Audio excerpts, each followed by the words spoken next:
YouTube, Dave here again. Today I thought I would do my review of the Basic Fantasy role-playing game. I've had this in my possession for a little while now, and I've had a chance to kind of sit down and read through it. Not cover to cover, but enough that I feel comfortable giving my actual thoughts on this system.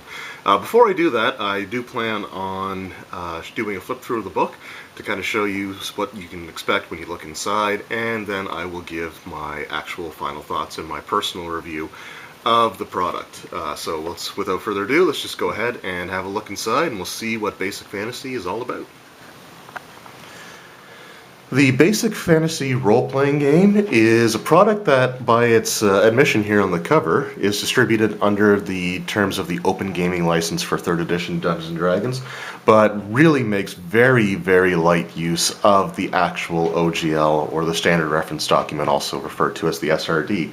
What this really is it's a callback to the basic expert rule set for Dungeons & Dragons, like the Mold, Vein, Cook, Basic, and Expert rules. And it just expands a little bit further, taking the character classes to level 20. It's not quite the same as the Rules Cyclopedia, because a lot of the optional features that were in the Rules Cyclopedia is not included in this, such as level progression up to level 36 is not here. The cap is 20th. As well as not having things like the Weapon Mastery optional rules, which is something that I wouldn't use anyway. So this is, again, it's really a fantastic callback to that era of gaming, and it even says so on the back here. It just basically states that this is a rules-light system designed for the kind of gameplay popular in the early days of role-playing games. Obviously, you can't say Dungeons & Dragons specifically, but that's the feel that it's really going for. But according to the back here as well, character creation is very simple. It can be done in 10 to 30 minutes, depending on if you're experienced with the system or if you're new to it, and I believe it. Again, it looks to be quite simple. One of the things that really impresses me is just the fact that the creator of this is someone who really just seems to want to get these rules out there for people to play, and isn't necessarily looking to make a profit off of at least this line of products. It even says on the back, don't buy this book. So you can get the PDFs for free at basicfantasy.org, or if you want the physical copies, there's Amazon links, or if you click on the affiliate link for DriveThruRPG in the description, you can find a couple of the books there as well. So basically, he states on the very back cover that you can get the rules for free. But without further ado, let's actually have a look inside and see what the Basic Fantasy role-playing game looks like. Alright, so you got basically your table of contents and cool looking dragon there. Or wyvern, actually. I think that's actually a wyvern. Just have another look at it there. No, it doesn't have the sting tail, but anyway. Also has signatures of people who I assume probably worked on this. The brief introduction. And then we get into the actual the meat and potatoes of it. So, like a lot of things, it gives you the basic information of what do you need to play, what role-playing games sort of are, or what this product is meant to do. Picture of the dice that you would use, which is actually pretty handy to have these. And then you get into your player character information. So this game, unlike the basic and expert rules, this game actually breaks down the races and classes separately. So, for example, you can be a dwarf and take a class instead of just being a dwarf. So you actually progress as whatever class that you want to enter. As far as one last thing I guess I should say is that it also uses the Rule Cyclopedia or Basic Expert style of abilities, scores, and modifiers, which is something that, again, you'd be very familiar with if you played modern Dungeons & Dragons, which took those mechanics once again. So the interesting thing about the races is that, again, they can be different classes. So the dwarf can become a cleric, fighter, or thief. They are required to have a minimum constitution of 9, in addition to, I would assume, the class requirement as well. Due to their general dour dispositions, their charisma cannot be higher than 17. So the races don't give you stat modifiers in this version, even though you can choose different classes. They still kept that away from it. So dwarf, you're still going to use your straight rolls. Elf, you're still going to use whatever you rolled straight on the dice. But there are certain restrictions that you have to have. So, like the elf, for example, cannot have a constitution higher than 17. So as far as special abilities go, which is what makes the races kind of worth taking.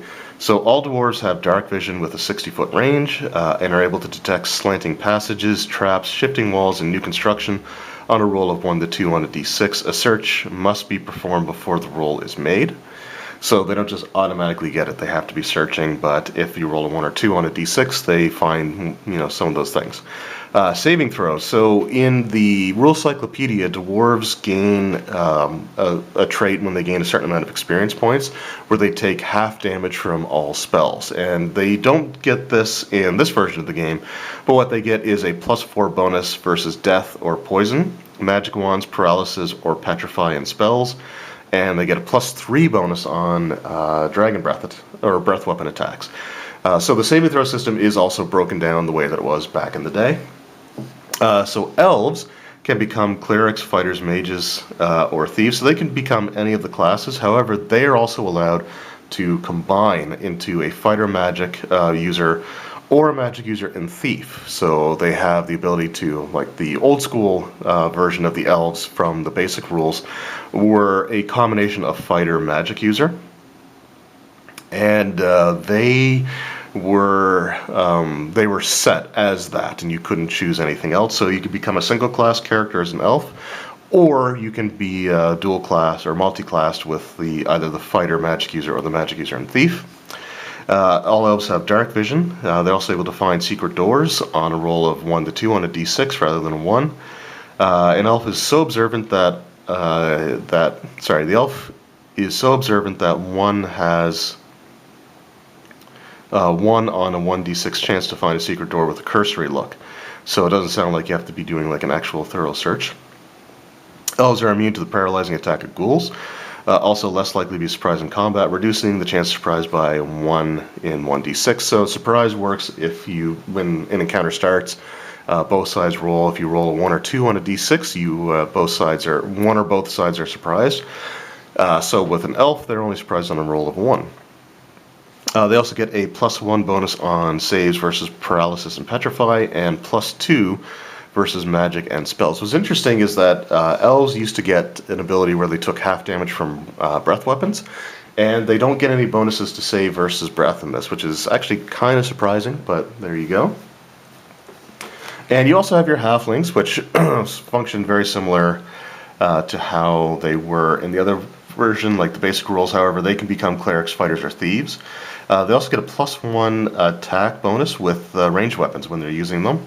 When attacked in melee by a creature larger than man size, they get a +2 bonus to their armor class, and they get +1 on their initiative. So they actually get quite a few extra abilities that makes them actually worth taking versus the Rule Cyclopedia version, where they are essentially a fighter that maxes out at 8th level, so they don't even get their maximum number of hit dice.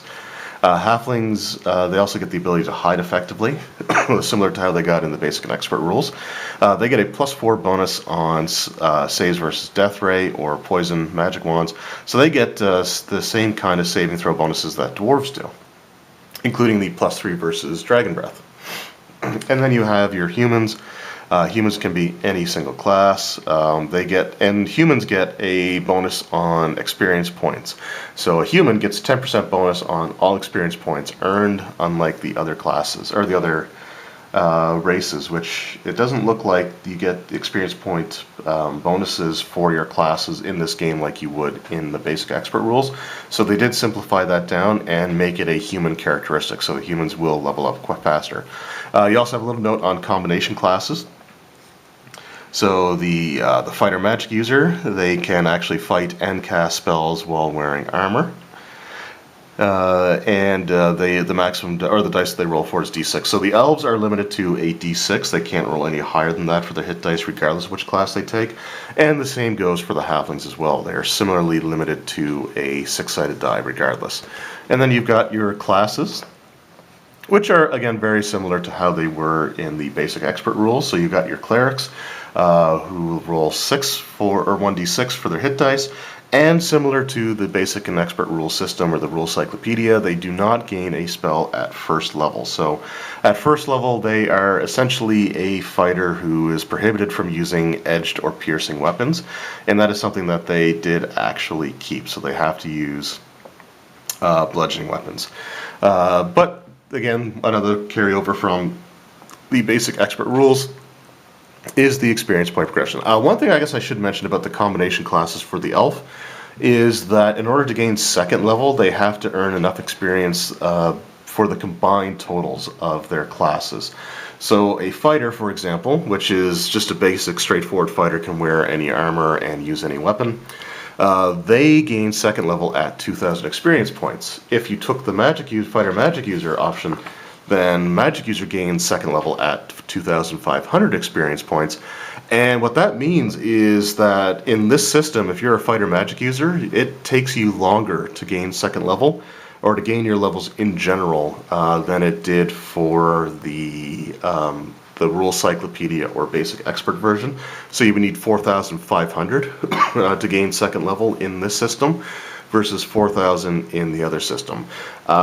And I'll talk a little bit about that when I get to my personal thoughts, but I just kind of want to point that out. However, if they take the thief magic user, then they gain second level a lot faster. So just one thing to keep in mind. And of course, your thieves have your thief abilities similar to what they had before. They are percentile checks, and unlike the rule cyclopedia, they never go above 99%, because even in the rule cyclopedia, where they can go up to like 130 for some of those percent chance of success, there is still always a 1 in 100 chance. So there's always a 1% chance that they're going to fail anyway, so they just cut that out altogether and just have 99 as the maximum. They also have their sneak attack ability, so if they attack an opponent from behind and their opponent is unaware that they are present, usually possibly requiring a move silently or hide roll, they get to attack at a +4 bonus on the attack roll, and they deal double damage. So if you're attacking with a short sword, for example, you would roll 2d6 instead of 1d6, and I believe it doubles your bonus as well. So I think it would still be strength, I believe, for your melee weapons in this system, but you would actually get to add double the bonus. So you double all your damage, which is pretty cool. And it says sneak attack can be performed. The sneak attack cannot be done on the same opponent twice in the same combat. So it kind of limits it a little bit that way. But that's, again, understandable. Once you surprise them, it's hard to continuously keep surprising them. Alright, and then we have just our equipment charts, which is similar to what we've seen before. You've got the ranges for your range attacks, stuff like that. And one of the cool things is that if you're at short range, for your weapons, you actually get a +1 bonus on the attack roll, which is pretty cool. And then you get a -2 on the attack roll if you're at your long range. So again, makes the range weapons just a little bit better if you're using them at short range, which is something that I can appreciate because I don't believe you actually add your dexterity modifier anymore to range weapons. I believe range weapons are just the straight damage on the dice. So. Alright, we're just going to kind of go through here a little bit quicker. So we've got our spell section next. And spells actually cap out at 6th level for both magic user and cleric in this system. So they don't get 7th, 8th, or 9th level spells. So that is a little bit limiting, but there may be other supplements that expand the spell list or give them extra spell levels. But at the same time, it's still not necessarily, terrible. I mean, the spells that they get are good, and they get things like Regenerate, Restoration, Raise Dead, things along those lines. So they still get a pretty decent selection of spells for each of the classes. And we got our magic user list here as well. So the clerics can choose from 8 spells per level, and the magic users can find up to 12 spells per level. For first, second, third, and fourth, and then fifth and sixth are limited. There's only 10 spells per. The spells work very similarly again to the basic expert rules, in that let's just have a quick look here, see if I can find one. Let's look for Fireball, because that's a good one. So Fireball in other systems tends to have a cap, so a maximum amount of dice you can roll. Like typically it's up to 10d6 for things like 3rd edition D&D, for example. However, with this system, similar to the Rule Cyclopedia, you simply roll 1d6 per level of the caster. It doesn't actually cap out until you reach 20th level. So Fireball can get pretty nasty as time goes on, which is pretty cool. And again, so that's basically, most spells, or very few spells, actually have a cap. So like, for example, Cure Light Wounds, you roll 1d6, because spells actually have sort of a d6 standard. So even if we get to Magic Missile, we will see that it rolls d6s. Yeah, so it's a d6 plus 1 for the missile. And for every 3 levels beyond first, so starting at 4th level, you get to add an additional missile. This one here does, however, have a maximum of 5 missiles like other versions of Dungeons & Dragons, but in the basic expert rules, I don't believe they actually capped out the maximum number that you could possibly have, although I don't think it was much higher than 5, but they still didn't have an actual cap for that. But otherwise, the spells, like I said, were very, very similar to how they would back then. So like Cure Wounds is a d6 plus 1. Cure Serious Wounds, I think, is the other cure spell, and it does 2d6 plus 1 per level. So you can get up to a maximum of 2d6 plus 20.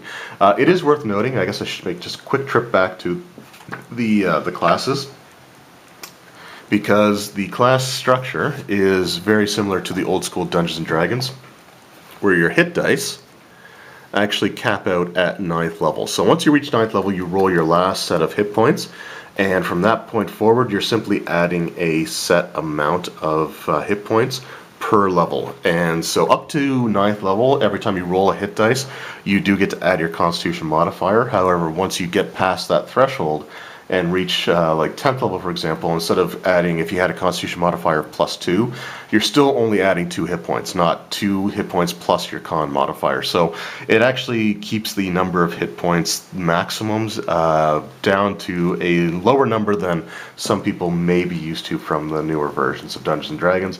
But again, this is an attempt to capture that old school feel, and it certainly does a good job of that. Alright, after that, so we've got just our basic combat system, which is very, very simple. You roll, each combatant rolls a d6 for their initiative. Initiative is rolled every single round.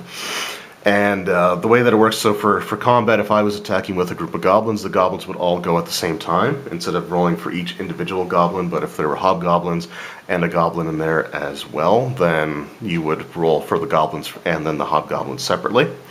The system also uses attack bonuses, so unlike having THAC0 like they did in the older versions, because they don't actually have descending armor classes, you just get attack bonuses.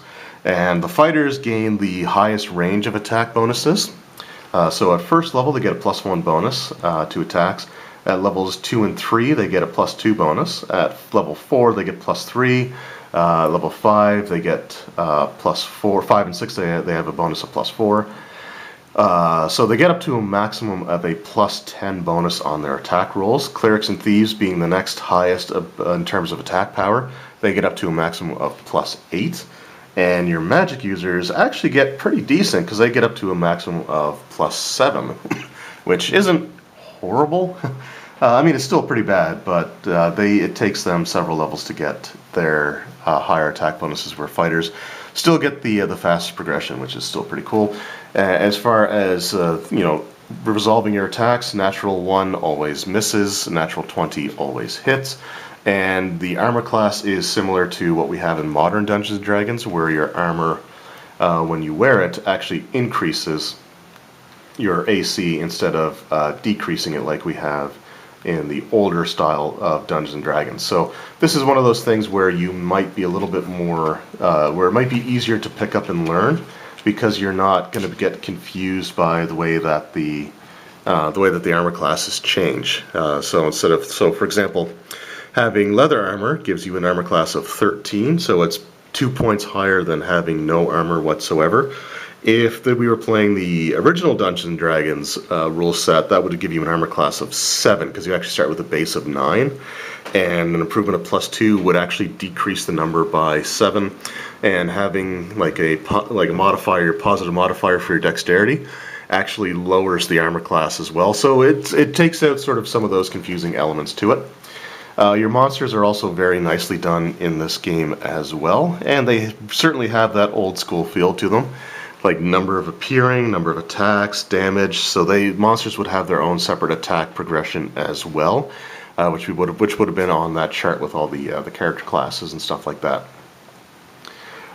So you just have a pretty decent assortment of monsters, including, you got like chimeras, you got centaurs, cheetahs, cockatrices. Got some dinosaurs in there. Doppelganger, Displacer Beast, even though it's just called Displacer because I think Displacer Beast itself is trademarked. You'll also notice that it only has 4 legs instead of 6. And of course you have to have your dragons. So the dragons have different age categories. So there's 7 age categories of dragons in this game. Generally speaking, I believe the 4th category tends to be the default one.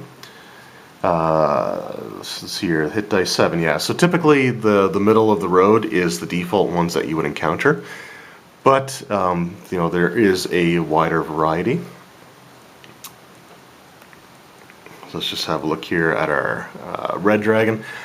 And again, the dragons available are similar to the Rule Cyclopedia in that it's like the chromatic dragons plus the gold dragon, but they don't go into much more than that. Like there's not your copper, bronze, brass, or silver.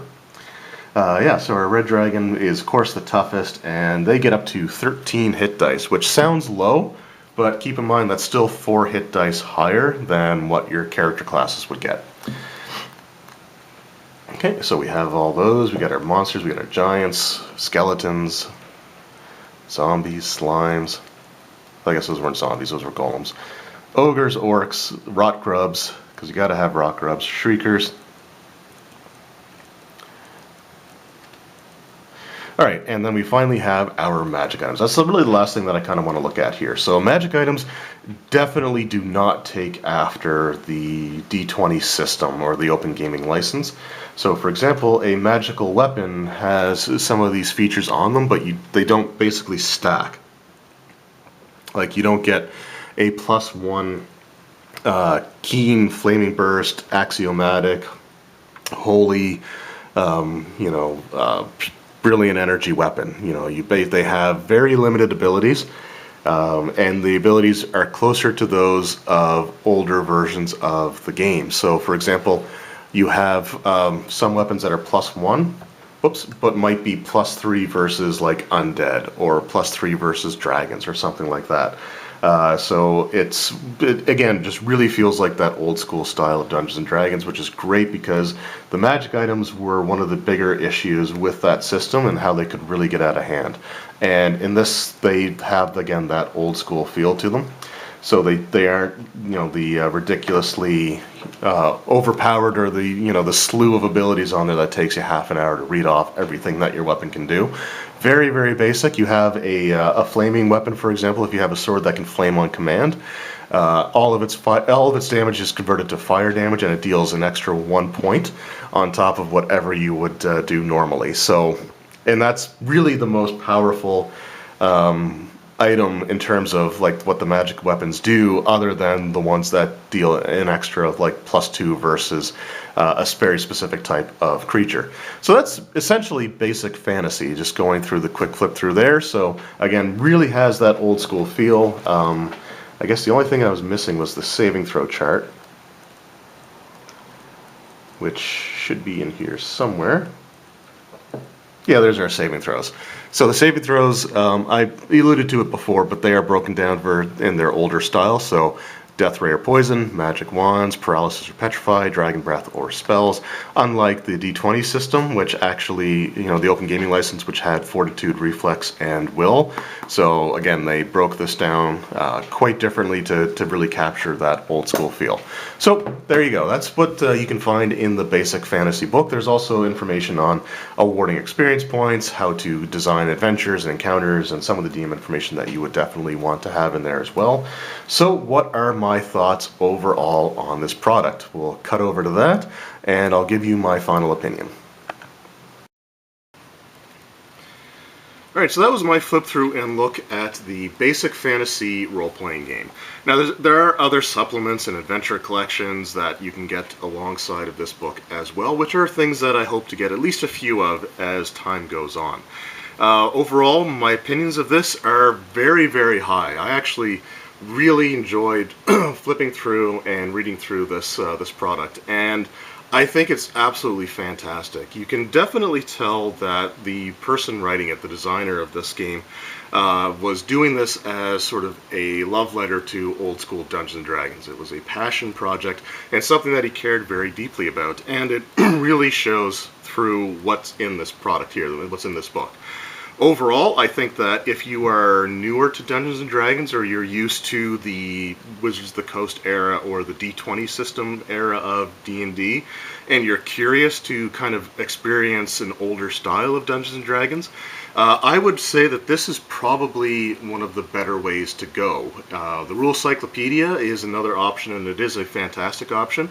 But if you've never played those older systems with THAC0 and descending armor classes and things along those lines, that like the combat and matrix charts or things like that, then this is going to be a much easier system to pick up and play. And I think it's absolutely wonderful from that perspective. Now, myself, I'm kind of a traditionalist or a purist, so I have the Rules Cyclopedia, and I know that the first time I run that style of Dungeons & Dragons, I'm going to be using the Rules Cyclopedia for that.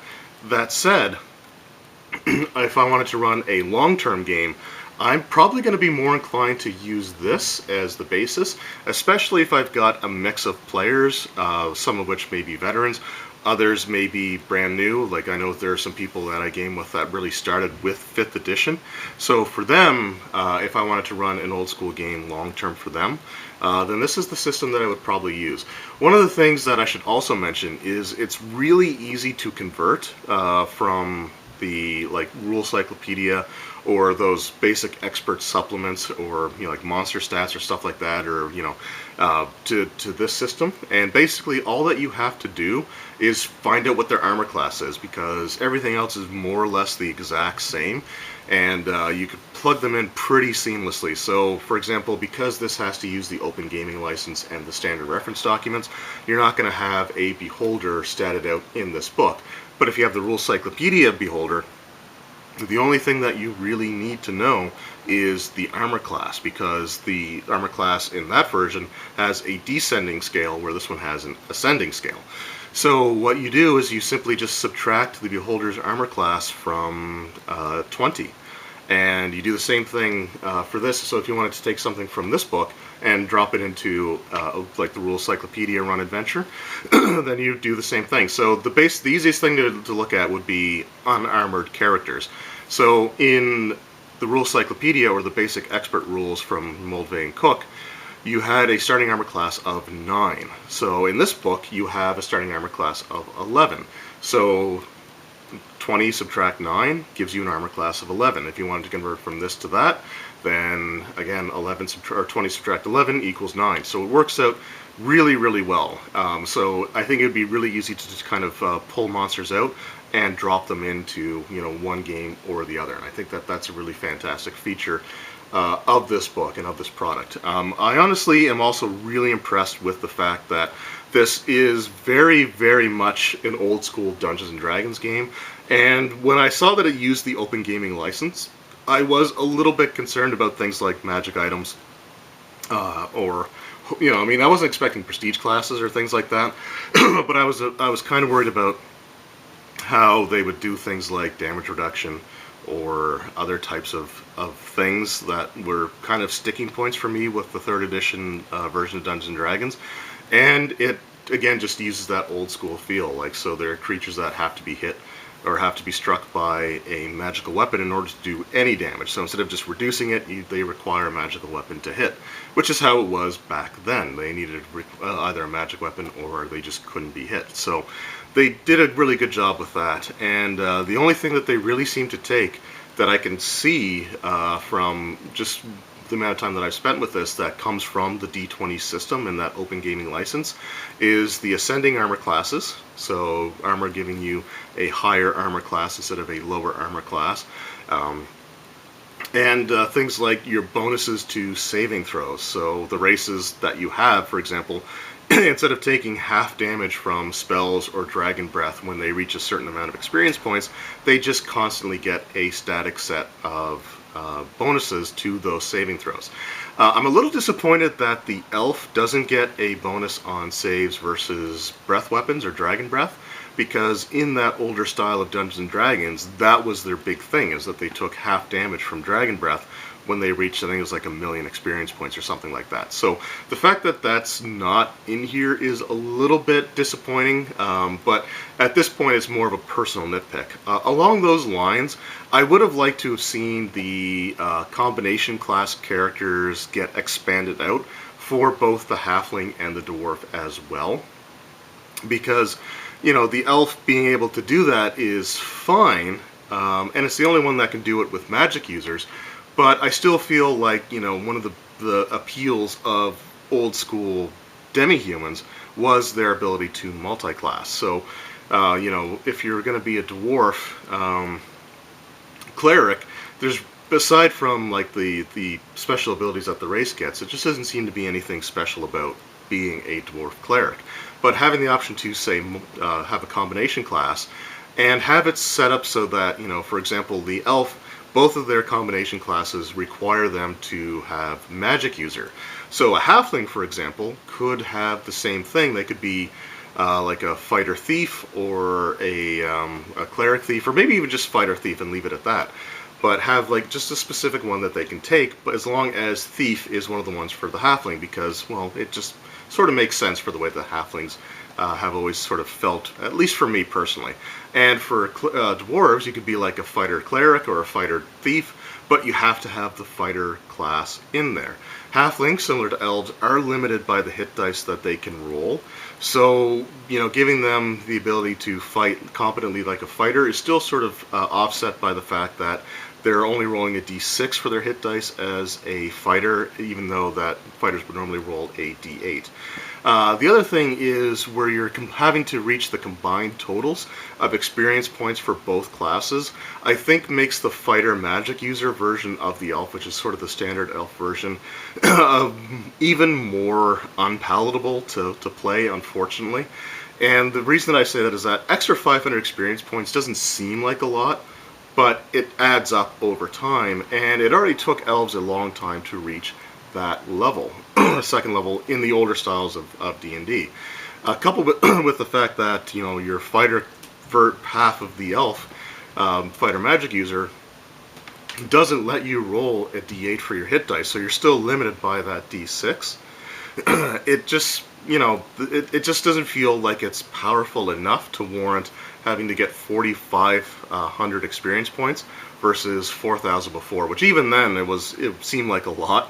But just having that little bit of extra just kind of takes away from the bit. I almost, the numbers line up perfectly from the older style elf if you did the combination of cleric experience chart and the magic user experience chart. And because, it adds up to 4,000. And again, you're getting lower hit dice than you normally would. As a fighter type. So, but that's a very, very minor personal nitpick, and not something that I would say in any way, shape, or form detracts from the game. The fact that, elves are the only ones that can do the combination classes does make them unique, and they do have the option of being a fighter magic user or a thief magic user, which gives them a quicker level progression than you would normally have. So there is always that option as well. That's just sort of a personal gripe because I love elves, and to see them take even longer to reach second level using their combination kind of hurts a little bit. But, you know, it is what it is. The fact that your demi-human races can choose to be single-class characters also offsets some of that. So yeah, it sucks that it takes 4,500 for a fighter magic user elf to get to second level, but I could just be a straight up magic user or just a straight up fighter and gain second level at the same time as everybody else, so that's an option there. They can also be the cleric class, they can be the thief, so the elves can be any class whatsoever, whereas the dwarves I think are limited, they can't be a magic user, which makes sense because back in that time they couldn't be magic users. So yeah, that's again a really fantastic product. I do recommend checking this out and supporting it in any way that you can. Because this is a great game, and again, like I said, if you are new to Dungeons & Dragons but you want to experience some of its earlier history, this would be the way to go, because this is a very almost, I don't want to say seamless transition back to that older style of gameplay, but it's going to be similar enough to what you're used to now that that you're not going to want to give up on it. And I feel like if you started with 5th edition, for example, and you want to go back and play the basic expert rules, it might be a little bit jarring with things like, you know, the descending armor classes, the THAC0 charts, and things like that. So this is again a really fantastic product. I'm really glad that I picked this up. It was something that I had heard about quite a bit, and I wasn't really necessarily interested, because I consider myself to be more of a traditionalist, and if I want to play an older style of Dungeons & Dragons, then I'll play that older style of Dungeons & Dragons, but the more I look at this, the more this seems like a long-term option if I wanted to run a basic expert style of D&D, which is something that I have been considering. So as much as I love my rule cyclopedia, I don't know if I would want to run a long-term campaign with that. But I can see myself wanting to run a long-term campaign with the basic fantasy rules. So again, very much worth checking out. If you have an interest in the older style of D&D, then this is a great product to pick up. And it could be one of those things that, you know, the more you get used to this, you know, it would be an easier transition at that point to get something like the Rule Cyclopedia if you want to have sort of a more pure experience. But this is an absolutely fantastic way to experience the older style of Dungeons & Dragons. And I can't recommend this one enough. So the PDFs are 100% free. You don't have to spend a single dime to get the entire collection of basic fantasy books under the Basic Fantasy name. That's available at this point in time. And even if you want to pick up several of the books, like for example, you could pick up probably about 5 or 6 books before you reach the same price as what the Rule Cyclopedia print on demand. Like that was $40 for me. So I could probably get, you know, this, I think there's a couple of monster books, and there's also some adventure compilations. I could probably get all of those for about the same price that I paid for the Rules Cyclopedia. So something else to keep in mind as well is you can, you know, pick up several things for a really cheap price. So again, Basic Fantasy, highly recommend it. And if you're interested in old school D&D, maybe consider picking this up first, because again, it's cheaper and it's something that you can sort of stick your toes in the water and see how you feel. Anyway, let me know in the comments below what you guys think of Basic Fantasy if you've played it. I know that there are other old school revival games, OSR games, that people have mentioned to me, you know, after I picked this up, and I'm going to try to at least pick up a few of them. But I'm not going to go crazy as far as how many of them I actually plan on getting, just because I'm happy with what I have, and I'm more likely to run something like this or the Rule Cyclopedia. But I will try to get to a couple of those other ones as well. But let me know, like I said, what your thoughts are, what your experiences are, you know, what if you enjoy the Basic Fantasy, if there's anything that you've sort of had as minor gripes with it. I can't really think of anything other than the 2 sort of nitpicks that I have, and those were very nitpicky, and something that I could easily just house rule as a dungeon master. So anyway, thank you guys very much for watching. I hope you enjoyed the video, and we will see you next time. Take care.